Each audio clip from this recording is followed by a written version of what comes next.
But let's say somewhere nudging towards 8 billion people, maybe more.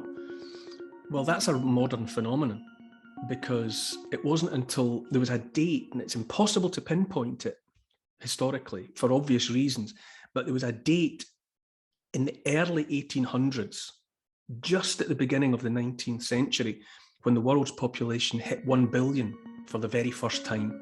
1 billion, right? So that didn't happen. That didn't happen until 1800, let's say.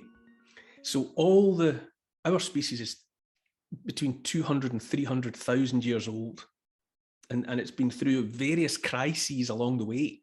There have been points in that long story where we were almost made extinct by natural disaster, by natural climate change or various events have happened. We've got down to very small numbers and then been hanging on by our fingertips as a species, and then fought our way back.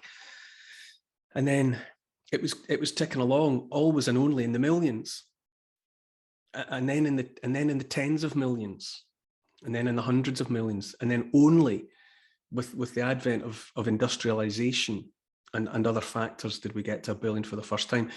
After we got to 1 billion for the first time, it took 125 years to get to 2 billion.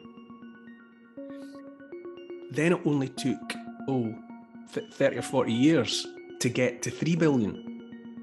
And at the moment, we seem to be adding an extra billion people to the planet every 15 years. It does feel like there's a lot of us here at the moment, and maybe there are, and we're certainly making too heavy a demand on the available resources. But we could fix a lot of that. So much of that is down to waste. We've evolved this consumer society where we're just digging everything out of the earth, turning it into plastic and metal, and using it for a fortnight and chucking it into landfill. There are better ways that the 8 billion of us could be living on the planet. That's a fact. It's not the numbers, it's the way we live. And anyway, Elon Musk, it's not often that I think about him.